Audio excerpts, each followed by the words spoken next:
Hi APPSC మరియు TSPSC group 1 group 2 group 3 prepare అవుతున్న అభ్యర్థులకి ఆన్లైన్లో మనం క్లాస్ అందజేస్తున్నాం. క్లాసెస్ ఎప్పుడైనా చూసుకోవచ్చు, ఎన్నిసార్లు చూసుకోవచ్చు. టిల్ ద ఎగ్జామ్ వరకు మనము ఈ సర్వీస్ని అందజేయడం జరుగుతున్నది. సో ఈరోజు మన క్లాస్ అన్నది ఎకానమీ రిలేటెడ్గా అప్డేట్స్ని డిస్కస్ చేద్దాం. సో ఎకానమీ అనగానే చాలామంది భయపడుతూ ఉంటారు, కానీ మన క్లాసులు విన్న తర్వాత ఎకానమీ చాలా ఈజీ అవుతుందని అభ్యర్థుల నుంచి మనకు సరైన ఫీడ్బ్యాక్ అందుతూ వస్తుంది. సో కరెంట్ రిలేటెడ్ ఎకానమీలో కూడా ఏదైతే ఇష్యూస్ ఉన్నాయో ఎగ్జామ్ పాయింట్ ఆఫ్ వ్యూలో వాటిని చాలా తేలిక చేసి నేను మీకు అందజేస్తూ ఉన్నాను. ఎకానమీ నేను చాలా సందర్భాల్లో చెప్తా, అది మూసి ఉన్న గుప్పెటి లాంటిది, లోపల ఏదో ఉంది అనుకుంటాం కానీ అక్కడ ఏమి ఉండదు. ఎకానమీ అంత ఈజీ సబ్జెక్ట్ మరోది లేనే లేదు. సో చూడండి ఎంత ఈజీగా మనము డిస్కస్ చేసుకుంటాము. ఈ విధంగా ఫాలో అవ్వండి. నేను చెప్తున్న విధంగా చాలా ఈజీ అయిపోతుంది మీకు. సో రిజర్వ్ బ్యాంక్ ఆఫ్ ఇండియాకి సంబంధించి బ్యాంకింగ్ సెక్టర్లో ఎక్కువ ప్రశ్నలు వస్తుంది అన్న విషయము మనకు తెలుసు. ఈ రిటైల్ డైరెక్ట్ ఏంటి, దీనికి A to Z ఇదంతా కూడా చూద్దాము. అదేవిధంగా ఓంబుడ్స్మెన్ పథకానికి సంబంధించి మార్పులు ఏమొచ్చినాయో దాన్ని చూద్దాము. ఇది official websites reserve Bank of India retail direct scheme current related issue మీరు ఇక్కడ గమనించవచ్చు. 12th November 2021. 12th November 2021. So RBI retail direct scheme చాలా ఇంపార్టెంట్.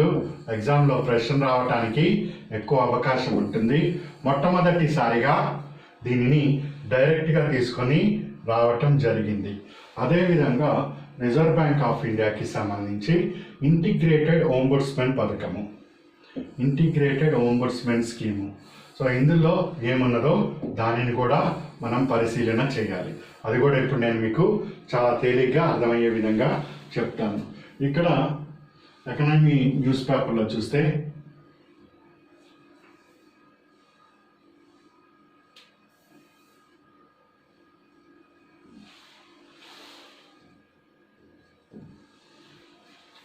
ఇక్కడ దీన్ని క్లిక్ చేయాలి. ఇప్పుడు వస్తుంది. PM Modi launches RBI Retail Direct. Here show how it works. Economic times 15th November నాడు ఇది న్యూస్ రావటం జరిగింది. మీరు పరిశీలన చేస్తే 15th November 2021 ఎకనామిక్ టైమ్స్లో మోడీ ఫైనాన్షియల్ ఇంక్లూజన్ అంటే ఆర్థిక సమ్మిళిత్వంలో భాగంగా ఈ డైరెక్ట్ రిటైల్ స్కీమ్ని లాంచ్ చేశారు. మరి ఇందులో ఉండే ముఖ్యమైన అంశాలు ఏంటి అని చూద్దాం. దీంతో పాటు ఇంటిగ్రేటెడ్ ఓంబుడ్స్మెన్ స్కీమ్ని కూడా మోడీ లాంచ్ చేయటం జరిగింది. చూడండి ఇదంతా కూడా. మరి ఏంటిది, దీని కథ ఏంటో సింపుల్గా చూద్దాం. గవర్నమెంట్ ఎక్స్పెండిచర్ పెరిగిపోతూ వస్తుంది, రెవెన్యూ తగ్గుతూ వస్తుంది. అలాంటి సమయంలో అది డబ్బులు కావాలి. గవర్నమెంట్కి ఏం చేస్తుంది, రిజర్వ్ బ్యాంక్ ఆఫ్ ఇండియా నువ్వు ఇట్లారా అని పిలిచి, ఇదిగో ఈ బాండ్ తీసుకో, ఈ బాండ్ తీసుకొని వెళ్ళి అమ్మేసుకురా అని చెప్తుంది. Reserve Bank of India release చేసిన బాండ్స్ని ఫైనాన్షియల్ ఇన్స్టిట్యూషన్స్, ఉదాహరణకి LIC లాంటివి ఇట్లాంటివి లేదా ఫారెన్ ఇన్స్టిట్యూషన్ వాళ్ళు కొంటూ ఉంటారు. మరి సాధారణ వ్యక్తులు కొనొచ్చా, అదే ఇక్కడ ప్రశ్న.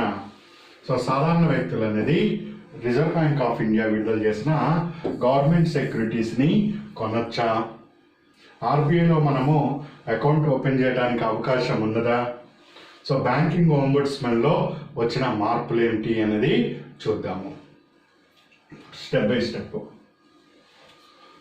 ఇట్లా గవర్నమెంట్ ఆఫ్ ఇండియాది బాండ్ అనేది కనిపిస్తుంది. ఇది సెంట్రల్ గవర్నమెంట్కి సంబంధించిన బాండ్. ఉదాహరణకి ఇది అంతా నేను చూపిస్తుంది సెంట్రల్ గవర్నమెంట్. సో మనం బడ్జెట్ చెప్పుకున్నాము. ఆదాయం ఏమో 40 రూపాయలు ఉంది, వ్యయం ఏమో గవర్నమెంట్కి 60 రూపాయలు ఉంది. వ్యయం 60 రూపాయలు, ఆదాయం 40 రూపాయలు. సో ఇంకా లోటు ఎంత ఉన్నది, లోటు అన్నది వ్యయము మైనస్ ఆదాయము అవుతుంది. 60 రూపాయలు మైనస్ 40 రూపాయలు అవుతున్నది. సో 20 రూపాయలు లోటు కనిపిస్తున్నది. గవర్నమెంట్ ఆఫ్ ఇండియాకి 20 రూపాయలు కావాలి. అందుకని ఏం చేస్తుంది, రిజర్వ్ బ్యాంక్ ఆఫ్ ఇండియా ఇట్రా అని పిలుస్తుంది. రిజర్వ్ బ్యాంక్ ఆఫ్ ఇండియా ఇలా వస్తుంది. ఏంటి సార్ అంటుంది, ఇదిగో 10 రూపాయలకి ఒక బాండ్ నేను ఇష్యూ చేస్తున్నాను, ఇదిగో బాండ్ ఇది, నువ్వు వెళ్ళి ఈ బాండ్ని మార్కెట్లో అమ్ము అంటుంది. ఎక్కడైతే అమ్ముతాము, ఎక్కడైతే కొంటామో, అమ్మటము మరియు కొనటము ఈ రెండు ఉండే స్థలాన్ని ఏమంటాము? మార్కెట్ అంటాము. మార్కెట్ అంటే ఏంటి? అమ్మటము కొనుగోలు జరిగే ప్రదేశాన్ని మార్కెట్ అంటాము. రిజర్వ్ బ్యాంక్ ఆఫ్ ఇండియా తట్టాబుట్టా పట్టుకొని ఇక బయలుదేరుతుంది ఎవరు కొంటారా అని. So reserve Bank of India దగ్గర కొనటానికి అవకాశం ఉన్న ఛాన్సులు ఏంటంటే డొమెస్టిక్ ఇన్స్టిట్యూషనల్ ఇన్వెస్ట్మెంట్స్ అంటాము. డొమెస్టిక్ ఇన్స్టిట్యూషనల్ ఇన్వెస్ట్మెంట్స్ అంటే మనం ఎల్ఐసిలో ప్రీమియమ్స్ కడుతూ ఉంటాము. ఎల్ఐసి మన దగ్గర ప్రీమియం వసూలు చేసి అది ఎక్కడో చోట ఇన్వెస్ట్ చేస్తూ ఉంటుంది. సో ఇట్లా గవర్నమెంట్ విడుదల చేసిన బాండ్స్లో అది ఇన్వెస్ట్ చేస్తూ ఉండొచ్చు, లేదా state bank of India invest చేయొచ్చు, లేదా మ్యూచువల్ ఫండ్స్ అంటాం అవి ఇన్వెస్ట్ చేయొచ్చు. అట్లా మన దేశం భౌగోళిక సరిహద్దులో ఇక్కడ రిజిస్టర్ అయిపోయి ఇక్కడ ఉన్న ఫైనాన్షియల్ ఇన్స్టిట్యూషన్స్ అవి కొనడానికి వస్తాయి. లేదా ఫారిన్ ఇన్స్టిట్యూషనల్ ఇన్వెస్ట్మెంట్స్, విదేశీయుల్లో ఉన్న బ్యాంకులు కానీ విదేశీయుల్లో మ్యూచువల్ ఫండ్స్ వాళ్ళు కూడా ఇక్కడ చేస్తారు, కొనే ప్లేస్. మూడవది రిటైలర్ అంటే ఇక్కడ సాధారణ పౌరులం మనము అని గుర్తుపెట్టుకోండి. టెక్నికల్గా ఎకానమీలో దీన్ని రిటైలర్, హోల్సేల్ రిటైలర్ అని పిలుస్తాము. రిటైలర్ అంటే ఏమీ లేదు, మీరు, నేను, మన ఇన్స్టిట్యూషన్ కాని వాళ్ళందరం కూడా రిటైలర్స్. నాన్ రెసిడెంట్ రిటైలర్, బయట ఉండేవాళ్ళు, వీళ్ళే కదా ఈ మార్కెట్లోకి వెళ్ళి కొనాల్సింది. సో ఇక్కడ రిటైలర్ ఎవరైతే ఉన్నారో అతను డైరెక్ట్గా ఈ గవర్నమెంట్ బాండు కేంద్ర ప్రభుత్వాన్ని కొనడానికి అవకాశం లేదు. ఎందుకు? నీకేం తెలుసురా, నువ్వేం కొంటావు గవర్నమెంట్ బాండ్ అని? అప్పట్లో గవర్నమెంటు సాధారణ పౌరుల్ని అనుమతించలేదు. నీకేం తెలుసని బాండు, అందులో అసలు నీ దగ్గర ఏం ఇన్వెస్ట్మెంట్ ఉంది? ఇప్పుడే కదా స్వతంత్రం వచ్చింది, నువ్వేం అక్కర్లే అనుకుంటూ అట్లా చిన్నగా. సో చాలామందిని ఫైనాన్షియల్ ఎక్స్క్లూజన్ అంటే దూరంగా పెట్టడం జరిగింది. సో మనం గతంలో కొనటానికి అవకాశం లేదు, కేవలము ఈ ఇన్స్టిట్యూషన్స్ ఇవి మాత్రమే కొనటానికి అవకాశం ఉండేది. అయితే ఇక్కడ ఒక చిన్న గమనించాల్సింది ఉంది. మనము ఇండివిజువల్గా ఉన్న మనము డైరెక్ట్గా కొనకూడదు, కానీ నేషనల్ స్టాక్ ఎక్స్చేంజ్లో గో బాండ్ అని ఒక కాలం ఉంటుంది. నేషనల్ స్టాక్ ఎక్స్చేంజ్ ద్వారా ఎన్ఎస్సి లేదా బిఎస్సి సెకండరీ మార్కెట్స్ అంటారు, వీటి ద్వారా గవర్నమెంట్ బాండ్స్లో మనం ఇన్వెస్ట్మెంట్ అన్నది చేసుకోవచ్చు. ఈ ఎన్ఎస్సి బిఎస్సిలు ఇక్కడికి వెళ్ళి బాండ్స్ కొని ఇండైరెక్ట్గా మనకు బాండ్ని అందజేస్తూ ఉంటాయి. డైరెక్ట్గా అయితే లేదు, దాన్ని అగ్రిగేటర్ బాండింగ్ అంటాము. ఈ రోజు వరకు కూడా సాధారణంగా డైరెక్ట్గా వెళ్ళి బాండ్స్ కొనడానికి అవకాశము లేదు. ఎవరికి? రిటైలర్స్కి. ఎట్లా కొనొచ్చు? ఇండైరెక్ట్గా కొనొచ్చు.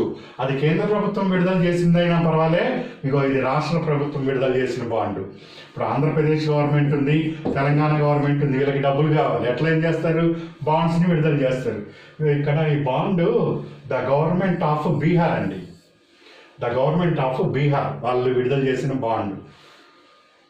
రిజర్వ్ బ్యాంక్ ఆఫ్ ఇండియా వీళ్ళ బాండ్ని తీసుకొచ్చి అమ్ముతుంది. వీళ్ళకి ఉదాహరణ ఆంధ్రప్రదేశ్కి 70 రూపాయలు ఖర్చు ఉంది, 70 రూపాయల ఆదాయం ఉంది, 130 రూపీస్ ఖర్చు ఉంది. ఇంకా మిగిలిన 60 రూపాయలు ఏం చేస్తారు? వాళ్ళు బాండ్స్ ఇష్యూ చేస్తారు. మరి కొనేది ఎవరు? ఎంతసేపు వీళ్ళని కొను అంటే డబ్బులు ఉండట్లేదు వాళ్ళ దగ్గర. సో తెలివిగా ఏం చేసామంటే ఇప్పుడు మనం ఒక కొత్త పథకాన్ని తీసుకొచ్చాము. ఏంటి ఆ పథకము? అదే నువ్వు ఇక్కడ గమనించాల్సింది. ఇక్కడ వరకు ఏమర్థమైంది మనకు? ఇదిగో ఇది గవర్నమెంట్ బాండ్. గవర్నమెంట్ బాండ్ అంటే అర్థం ఏమిటి? గవర్నమెంట్ దగ్గర డబ్బులు లేకపోతే డబ్బుల కోసము ఆర్బీఐని పిలిచి ఒక బాండ్ని ఇష్యూ చేయటము. ఇట్లా ఈ బాండ్లు ఏముంటాయి? నేను ఆల్రెడీ దీని మీద క్లాస్ ఇచ్చాను, ఆ క్లాస్ ఒకసారి చూడండి. బాండ్ మీద ఏముంటుందంటే ఇగో ఇది 2021 నవంబరు ఈ పలానా తారీఖు 15వ తారీఖు నేను 2025లో ఈ బాండ్ నీ దగ్గర నుంచి తీసుకుంటా, ఇప్పుడు నాకు 1000 రూపాయలు అందజేయి, పలానా రోజు నీకు 1100 రూపాయలు అందజేస్తా. ఇట్లా ఒక అగ్రిమెంట్ జరిగేదాన్ని బాండ్ అంటాం మనం. సో డీటెయిల్గా ఆ క్లాస్లో చూడండి, మీకు అర్థమవుతుంది. ఇలా బాండ్స్ని మనం మార్కెట్లోకి తీసుకురావటం జరిగింది. ఇక్కడ కథ వస్తుందండి. గతంలో ఏముంది, ఇప్పుడు ఏముంది, డిఫరెన్స్ తెలవాలి. సో గతంలో ఇప్పుడు నేను చెప్పినట్టు డొమెస్టిక్ ఇన్స్టిట్యూషనల్ ఇన్వెస్ట్మెంట్స్ వాళ్ళు, ఫారెన్ ఇన్స్టిట్యూషన్ ఇన్వెస్ట్మెంట్ వాళ్ళు డైరెక్ట్గా ఆర్బీఐ ఇచ్చే బాండ్స్ కానీ, ట్రెజరీ బిల్స్ కానీ, ఇంకోటి సావరెన్ గోల్డ్ బాండ్ స్కీమ్స్ కానీ ఇవి కొంటూ ఉంటారు. మనలాంటి వాళ్ళం ఇండైరెక్ట్గా ఉన్న వాళ్ళం ఎన్ఎస్సి దగ్గర నుంచి, బిఎస్సి దగ్గర నుంచి ఇండైరెక్ట్గా కొంటాం. ఇప్పుడు ఏం జరిగిందంటే రిజర్వ్ బ్యాంక్ ఆఫ్ ఇండియా నుంచి మనము అంటే రిటైలరము డైరెక్ట్గా కొనుక్కోవచ్చు. అదే రిటైలర్ డైరెక్ట్ స్కీమ్. రిటైలర్ అంటే నువ్వు నేను ఇట్లా సాధారణ పౌరులు, రిటైలర్ డైరెక్ట్. ఇక్కడ ఇండైరెక్ట్ ఏంటి, ఎన్ఎస్సి ద్వారా కొన్నాం, ఇది అక్కర్లే, డైరెక్ట్గా ఆర్బీఐ దగ్గరే అకౌంట్ ఓపెన్ చేసి కొనుక్కోవచ్చు. Retailer direct scheme first time since independence first time ఈ స్కీమ్ని తీసుకురావటం జరిగింది. అందుకని ఎగ్జామ్ పాయింట్ ఆఫ్ వ్యూ ఇది చాలా చాలా important. Retailer direct scheme. Direct ఎలా అయింది ఇది? డైరెక్ట్గా నువ్వు ఆర్బీఐ దగ్గరే కొంటున్నావు, అకౌంట్ ఓపెన్ చేసి కొంటావు, అది కూడా. సో మినిమం ఇక్కడ 10,000 రూపాయలు బాండ్ కొనొచ్చు, మ్యాక్సిమము 2 కోట్లకి సంబంధించి కొనొచ్చు.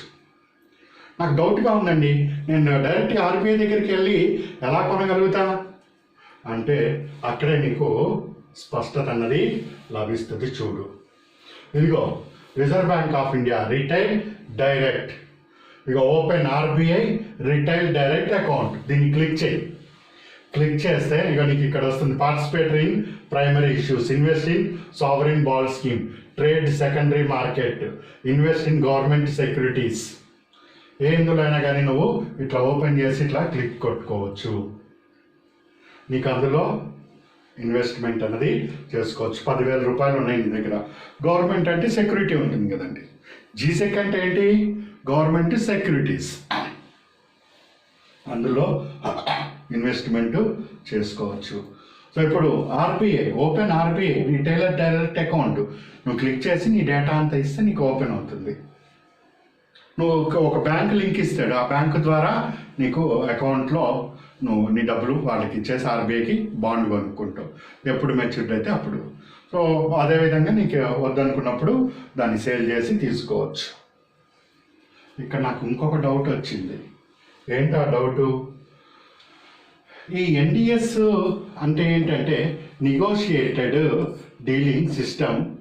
So ordinary matching. మామూలుగా నా దగ్గర ఒక 1000 రూపాయలు ఉంది, ఉదాహరణకి ఒక 500 రూపాయలు ఉంది అనుకుందాం. సరే 50 రూపాయల 20 రూపాయల జేబులో ఇదే కనిపిస్తుంది. ఏం చేద్దాం, కరోనా ఎఫెక్ట్ ఇదంతా. 20 రూపాయలు ఉంది.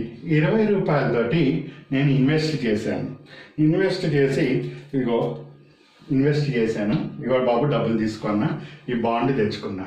ఈ బాండు అరే 20 రూపాయలు ఇన్వెస్ట్ చేశా, వెంటనే నాకు ఏమన్నా లాభం వచ్చేస్తే బాగుంటుంది, తొందరగా దీన్ని మార్చేసుకుందాం, ఎక్కువ రోజులు ఉండకూడదు, ఇది మన దగ్గర, మన మధ్యతరగతి వాళ్ళం కదండి, డబ్బులు అవసరం పడుతూ ఉంటే అనిపించింది అనుకో, దీన్ని వ్యాపారం కింద పెట్టచ్చు. ఇదిగో నేను 20 రూపాయలు కొన్నాను, ఎవరైనా 21 రూపాయలు ఇస్తే నేను ఈ బాండ్ ఇచ్చేస్తా అంటాను. వాస్తవానికి 5 సంవత్సరాలు ఉంటుంది ఈ బాండ్ పీరియడ్. ఎల్ఐసి నువ్వు తీసుకుంటావు. ఎల్ఐసి ఏంటి, ఒక 15 నెలలకో 20 ఏళ్ళకో దాని మెచ్యూరిటీ పీరియడ్ ఉంటుంది. ఎవ్రీ మంత్ ప్రీమియం, ఎవ్రీ 3 మంత్స్కి ప్రీమియం కడుతూ ఉంటాం మనం ఎల్ఐసిలో. ఎల్ఐసి అనేది బాండ్ ఇక్కడ సేమ్ గవర్నమెంట్ దగ్గర తీసుకున్నట్టే అక్కడ తీసుకున్నాం. ఎల్ఐసి బాండ్ని నువ్వు నాకు అమ్మచ్చా? ఎల్ఐసి బాండ్ నీ దగ్గర ఉంది, నువ్వు నాకు అమ్మచ్చా? అమ్మటానికి వీల్లేదు. కానీ ఇక్కడ నువ్వు ఒకసారి బాండ్ తీసుకుంటే దాన్ని ట్రేడ్గా కూడా ఉపయోగించుకోవచ్చు. ట్రేడ్ అంటే ఏంటి? అమ్మటము కొనటం. వ్యాపారం అంటే ఏంటండి? అదేదో అర్థం కానీ గ్రీక్ టర్ము ఎకానమీ. ఆ ఎకానమీ అంటే భయము వల్లనే ఏమి ఎకానమీ బొరకెక్కదు. అక్కడ ఏమీ లేదు, ట్రేడింగ్ చేయొచ్చు దాన్ని. ట్రేడింగ్ అంటే ఏంటి? వ్యాపారం అంటే ఏంటి? కొనటం అమ్మటం. నీ దగ్గర ఒక వస్తువు, నీ పెన్ను ఉంది, కొను 10 రూపాయలకి, అమ్ము. లాభం కావాలంటే 12 రూపాయలకి అమ్ము, నష్టం కావాలంటే 8 రూపాయలకి అమ్ము. Simple logic. సో అదంతా కూడా చూసుకుంటుంది. ఎన్డిఎస్ ఓఎం సెకండరీ మార్కెట్లో, అంటే స్టాక్ మార్కెట్ లాగా ఉంటుంది కదా, దాంట్లో ఇది చూసుకుంటుంది. సో ఇదంతా నీకు ఈ సెకండరీ మార్కెట్ ఇవేమక్కర్లే. సింపుల్ రిటైల్ డైరెక్ట్ స్కీమ్ అంటే ఏంటో తెలుసు. ఏంటది రిటైల్ డైరెక్ట్ స్కీమ్ అంటే? ఒక సాధారణ వ్యక్తి కూడా ప్రభుత్వం విడుదల చేసిన సావరిన్ బాండ్స్ కానీ, గోల్డ్ బాండ్ కానీ, ట్రెజరీ బిల్స్ కానీ, ఎందులో అయినా కానీ ఇగో trade in secondary market, invest in government securities, అందులో తన పెట్టుబడులు పెట్టచ్చు. ఎంత? కనీసము 10,000, గరిష్టము 2 కోట్లు. ఏమన్నా మార్పులు చేర్పులు వస్తే దానికి అనుగుణంగా ఫాలో అవ్వండి. ఇంకేమైనా అప్డేట్స్ ఉంటే అవి కూడా చేస్తాను. టిల్ ద ఎగ్జామ్ వరకు కొంత మార్పులు చేర్పులు ఉంటే చూద్దాం. నెక్స్ట్, ఇంటిగ్రేటెడ్ ఓంబుడ్స్మెన్ స్కీమ్ అండి. ఇది ఇంటిగ్రేటెడ్ ఓంబుడ్స్మెన్ ఎందుకు? ఓంబుడ్స్మెన్ అంటే ఏంటి అసలు? ఏంటి తలనొప్పి? ఆల్రెడీ మనం దీని మీద కూడా క్లాస్ ఇచ్చానని చెప్పాను. ఇది అప్డేటెడ్ కాబట్టి ఇక్కడ సింపుల్గా మనము వెళ్దాము. నేను ఒక కస్టమర్ని బ్యాంక్ దగ్గరికి వెళ్ళాను. సో బ్యాంక్ దగ్గరికి వెళ్తే నాకేదో బ్యాంక్ దగ్గర ప్రాబ్లం వచ్చింది. ఇది ఓంబుడ్స్మెన్, రిజర్వ్ బ్యాంక్ ఆఫ్ ఇండియాని. ఏటీఎం ఫెయిల్యూర్ అయింది. ఏటీఎం అది కార్డు పెట్టగానే అది పోయింది లోపలికి, బయటికి ఎంత పిలిచినా రావట్లే. నాకేమో డబ్బులు కావాలి. బ్యాంక్ వాడి దగ్గరికి వెళ్ళి చెప్పాను, ఇదిగో బ్యాంకు ఏటీఎం కార్డుని ఏటీఎం దాంట్లో పెట్టగానే నాది ఏటీఎం కార్డు పోయిందే అంటాడు. సర్లే రేపు రా అంటాడు, ఎల్లుండి రా అంటాడు. నా సమస్యకి పరిష్కారం కాదు. 5 నెలల నుంచి తిరుగుతున్నా కానీ అంతే ఉంటుంది దాని పరిస్థితి. స్టేట్మెంట్, మనం ఏదైనా లోన్ కానీ ఏమైనా కావాలంటే 3 months స్టేట్మెంట్ ఇయ్యి, 6 months స్టేట్మెంట్ ఇయ్యి అంటాం. ఇప్పుడంటే మనము ఇంటర్నెట్ వీటి నుంచి తీస్తున్నాము. అంతకుముందు వెళ్ళి వాళ్ళ దగ్గర ఒక ప్రింటర్ అని ఒకటి ఉంటుంది, అందులో వాళ్ళు పాస్బుక్ పెట్టి ఈమెయిల్ని అడిగితే ఆయన అడిగితే ఆమెను అడుగు, ఇట్లా తిరుగుతూ ఉండగా ఒక వారం 10 రోజులు అప్పుడు 3 months 6 months స్టేట్మెంట్ వస్తుంది. ఇప్పుడంటే ఆన్లైన్లో 1 minute వస్తుంది. ఇట్లా ఏదైనా సమస్య కానీ, క్రెడిట్ కార్డు దాని రిలేటెడ్ ఇష్యూస్, అసలు నేను ఏమీ కొనలేదు, నా దగ్గర క్రెడిట్ కార్డు ఉంది, నేను ఏమీ కొనలేదు. సో కొనకపోయినా కానీ నీ మీద ఒక 5,000 10,000 ఇట్లా వస్తుంది. లేదా ఈ పెన్ను కొన్నాను, ఈ పెన్ను ఏమో 50 రూపాయలు పెట్టి కొన్నాను, ఆ క్రెడిట్ కార్డు బిల్లు నాకు 200 300 వస్తుంది. ఏంటయ్యా అంటే వాళ్ళ ఇక లెక్కలు మామూలుగా ఉండవు. క్రెడిట్ కార్డు మీద జరిగే అంత మోసం ఇంకెక్కడా జరగదు, బ్యాంకింగ్ సెక్టార్లో అన్నట్టుగా జరుగుతుంది. సో ఇట్లా చాలా సమస్యలు ఏర్పడుతున్నాయి బ్యాంకు నుంచి. అప్పుడు ఏం చేస్తాను, ఇదిగో బ్యాంకు నీకు నేను ఈ సమస్య నాది ఇట్లా ఉన్నది పరిష్కరించని లెటర్ ఇస్తాను. బ్యాంకు వాళ్ళు పట్టించుకోరు సాధారణంగా. పబ్లిక్ సెక్టర్ బ్యాంక్స్ వాళ్ళు ఎవ్వరు సాధారణమైన మనలాంటి సాధారణ వ్యక్తుల్ని ఎవరు కూడా పట్టించుకోరు. గడ్డవాడు ఉంటాడు, విజయమాలవీయ గడు, వాడి బ్యాంకింగ్ వచ్చినప్పుడల్లా వాడు నాకు గుర్తొస్తాడని. ప్రజలంతా మోసం చేస్తున్నాడు.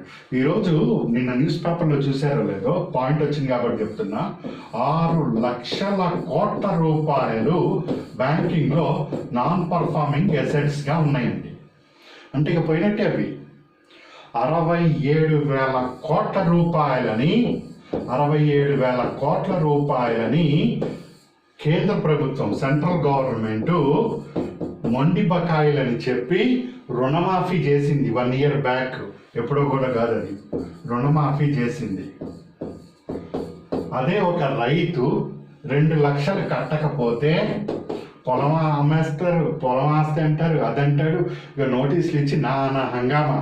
ఒక్క 2 నెలలు ఈఎంఐలు, కోవిడ్ సిచ్యువేషన్, ఉద్యోగం పోయిందంటే ఇక వీడిని దొంగ కన్నా ఎక్కువగా చూస్తుంటాడు ఆ బ్యాంక్ వాళ్ళు.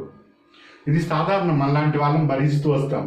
వాడు నీరవ్ మోడీ, విజయమాలవీయ వీళ్ళందరూ క్రికెట్ మ్యాచ్లు చూస్తారు, క్యాలెండర్లు ఇష్యూ చేస్తారు. ఎన్ని హంగామాలు చేసినా భారత ప్రభుత్వం కల్లారా ఇట్లా చూస్తుంది కానీ కళ్ళప్పగించి తెచ్చి ఒక 10 రూపాయలు కట్టరా అని అనిపించలేకపోతున్నాం. ఇది మన పరిస్థితి. సో మనం సాధారణ వ్యక్తులు బ్యాంకుకి చెప్తే ఏం ప్రయోజనం ఉండదు, దానికి వినపడదు, చెవులు ఉండవు. సో అప్పుడు ఏం చేయాలి ఇక మనకు అంటే, అప్పట్లో ఇంటర్నేషనల్ అగ్రిమెంట్స్ వచ్చి బ్యాంకులు ఎఫిషియెంట్గా పనిచేయాలని చెప్పి ఒక ఓంబుడ్స్మెన్ పథకాన్ని తీసుకురావటం జరిగింది. ఓంబుడ్స్మెన్ పథకాన్ని తీసుకొచ్చాం. ఇవి యాక్చువల్గా డెవలప్డ్ కంట్రీస్, అమెరికా, యూకే అలాంటి దేశాల్లో ఓంబుడ్స్మెన్ పథకము బాగా సక్సెస్ అవుతుంది. అక్కడ ఇమీడియట్గా రెస్పాండ్ అవుతారు. మన దగ్గర కూడా ఓంబుడ్స్మెన్ తెచ్చాము. ఎందుకు తెచ్చామంటే కస్టమర్కి అన్యాయం జరగకుండా ఉండాలని చెప్పి దాన్ని తీసుకురావటం జరిగింది. ఇక్కడ ప్రాసెస్ నువ్వు గమనిస్తే, కస్టమర్ ఫస్ట్ బ్యాంక్ కంప్లైంట్ ఇస్తాడు. బ్యాంక్ కంప్లైంట్ ఇచ్చి 30 రోజులు 30 days ఒక వెయిటింగ్ చేస్తాడు. అప్పటికి సమస్య పరిష్కారం కాకపోతే బ్యాంక్ ఓంబుడ్స్మెన్ దగ్గరికి వెళ్ళి కంప్లైంట్ ఇవ్వటం జరుగుతుంది. ఓంబుడ్స్మెన్ ఇతని ఫాల్ట్ ఉందా బ్యాంకుది ఉందా చూసి ఇక్కడ ఒక పరిష్కారాన్ని అది తెలియజేస్తూ వస్తుంది. సాధారణంగా అయితే ఇప్పుడు జరుగుతున్న సిచ్యువేషన్స్ అయితే కాంప్రమైజింగ్ ఫార్ములాలో వెళ్ళిపోతున్నాయి. ఏం కాదులే పట్టేసి ఏం కాదులే అంటున్నాయి. ఓంబుడ్స్మెన్ వరకు కూడా వెళ్ళట్లేదు. సరే, పాయింట్ గమనిస్తే బ్యాంకింగ్ ఓంబుడ్స్మెన్ స్కీము 1995లో తీసుకొని వచ్చాము. బ్యాంకింగ్ రెగ్యులేటింగ్ యాక్ట్ 1949లో దాని ప్రకారం, ఆ చట్టము ప్రకారము బ్యాంకింగ్ ఓంబుడ్స్మెన్ని ఏర్పాటు చేయడం జరిగింది 1995లో. తర్వాత నాన్ బ్యాంకింగ్ ఫైనాన్షియల్ కంపెనీస్కి కూడా ఓంబుడ్స్మెన్ని ఏర్పాటు చేశాము 2018. ఈరోజు డిజిటల్ పేమెంట్స్ వచ్చినాయి, డిజిటల్ ట్రాన్సాక్షన్, ఫోన్పే, అదేంటి ఇంకా చాలా ఉన్నాయి కదండి, పేటిఎం అని, ఇంకోటి గూగుల్ పే అని, ఇట్లాంటివి. ఇక్కడ మోసాలు జరుగుతూ ఉంటే వాటి మీద కంప్లైంట్, డిజిటల్ ట్రాన్సాక్షన్ మీద 2019లో మనము కంప్లైంట్ ఓంబుడ్స్మెన్ని ఏర్పాటు చేసాము. అదేదో సినిమాలో తనిఖీల బరిని అంటాడు, అన్ని సుమోలు ఎందుకురా, ఒక సుమో తీసుకొని వెళ్ళరా అంటారు చూసారా. అట్లా మీ ఓంబుడ్స్మెన్లు ఎందుకురా, ఇక్కడ ఒక ఆఫీసరు, ఇంతమంది ఆఫీసర్ అంటే ఆయన ఒక్కడే కూర్చోడు కదా, ఈయనకు ఒక 30 మంది 40 మంది స్టాఫ్, వీళ్ళకి ఒక పెద్ద ఏసీ రూము, వాళ్ళకి జీతాలు, ఇవన్నీ ఈ ఖర్చు ఎక్కువ అవుతుంది కదరా అనుకుంటున్నారు కేంద్ర ప్రభుత్వము. ఇక్కడ మరి ఏమన్నా ఉన్నదా అంటే ఆల్మోస్ట్ ఓంబుడ్స్మెన్ ఈ బ్యాంకుకి కస్టమర్కి మధ్య గొడవ ఎక్కడ వచ్చిందో అది సాల్వ్ చేసేస్తుంది, సెటిల్మెంట్ ద్వారా అయిపోతుంది. పెద్ద ఓంబుడ్స్మెన్ వచ్చి డైరెక్షన్స్ ఇచ్చి ఇది నువ్వు ఫాలో అవ్వలేదు అని చాలా rarest of the rare cases పెద్దగా అకౌంట్లోకి రాలే. ఇన్ని కేసులు ఉండటం వల్ల నాకు పిచ్చెక్కిపోతుంది, ఏ అనవసరం అని చెప్పి వీళ్ళకి డేటా ఇచ్చాడు, వీటితో మనకు పెద్ద పర్లేదు. అల్టిమేట్గా ఏంటి కదా అంటే ఈ మూడింటిని కలిపి ఇంటిగ్రేటెడ్ ఓంబుడ్స్మెన్ స్కీమ్ని తీసుకొని రావటం జరిగింది. ఇంటిగ్రేటెడ్ ఓంబుడ్స్మెన్, వన్ నేషన్, అన్ని one nation one ration card, one nation one ration card లాగా ఇంకా వన్ నేషన్ అన్నీ ఉన్నాయి, ఏవేవో one nation one power, one nation one prime minister, one nation one chief minister కూడా అవుతాడేమో ఈ రేపో మాపో ఈ గవర్నమెంట్లన్నీ కూడా మార్చి పారేసి అట్లా వన్ నేషన్ వన్ ఓంబుడ్స్మెన్ని తీసుకొని వచ్చారు. మరి కంప్లైంట్ ఇవ్వాలంటే ఇక ఒక్కటే పోర్టల్, ఎన్బిఎఫ్సి మీద ఇచ్చుకో, బ్యాంకుల మీద ఇచ్చుకో, డిజిటల్ మీద ఇచ్చుకో, ఒక మెయిల్ ఐడి నుంచి ఇచ్చుకో, లేకపోతే ఇంకో దాన్ని ఇచ్చుకో, సింపుల్గా ఇగో ఇక్కడ చూడు, ఫైల్ కంప్లైంట్, ఇది క్లిక్ చేస్తే ఇక నువ్వు కంప్లైంట్ ఏది కావాలో ఆ టైప్ కొట్టించే, నీ ట్రాక్ కంప్లైంట్ ఎక్కడుందో దాన్ని ట్రాక్ చేసుకుంటుండు, ఫైల్ అండ్ అప్పీలు, ఫీడ్బ్యాక్ అవన్నీ తీసుకోవటానికి సింపుల్గా ఇచ్చాడు. ఇక ఇది డైరెక్ట్ స్కీము, ఇది ఇంటిగ్రేటెడ్ ఓంబుడ్స్మెన్ స్కీమ్ అంటే సింపుల్గా దీన్ని ఇట్లా చేయటం జరిగింది.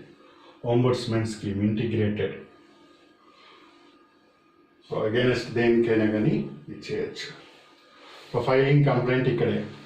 దీనివల్ల ఇంకొక ప్రయోజనం కూడా ఉంది, జ్యూరిస్డిక్షన్స్ అన్నీ కూడా మారిపోయినాయి. ఇప్పుడు మనం ఇక్కడ ఆంధ్ర తెలంగాణ ఈ ఏరియాలో ఉన్నాము, నువ్వు ఇక్కడ ఢిల్లీకి వెళ్ళావు, ఢిల్లీ వెళ్ళిన తర్వాత ఇక్కడ ఏటీఎంలో నీ కార్డుని ఇన్సర్ట్ చేసావు, అది అక్కడికి పోయింది, అటు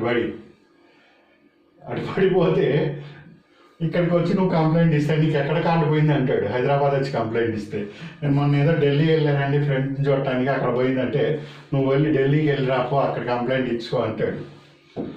మళ్ళీ వీడు ఫ్లైట్ వేసుకోనో ట్రైన్ వేసుకోనో పోదామంటే అక్కడ కరోనా లాక్డౌన్ అటు నుంచి అట్టే తీసుకుపోతున్నారు వాళ్ళు. ఈ గోలంతా ఎందుకు, సింపుల్గా ఈ బౌండరీస్ తీసేసే జ్యూరిస్డిక్షన్స్ అన్నీ, ఆంధ్ర లేదు తెలంగాణ లేదు, అంత సింగిల్, నువ్వు ఎక్కడైనా ఉండు, కంప్లైంట్ బాక్స్లో కంప్లైంట్ కొట్టిపారి, ఇక్కడికి వెళ్ళి కంప్లైంట్ చేసాయి. నువ్వు ఆంధ్ర వాడివైనా, తెలంగాణ వాడివైనా, చండీగఢ్ అయినా, ఛత్తీస్గఢ్ అయినా, నువ్వు ఎక్కడి నుంచి అయినా కానీ ఈ కంప్లైంట్ వెళ్తుంది. ఎక్కడున్నా కానీ నీకు సొల్యూషన్ అనేది ఏర్పడుతుంది.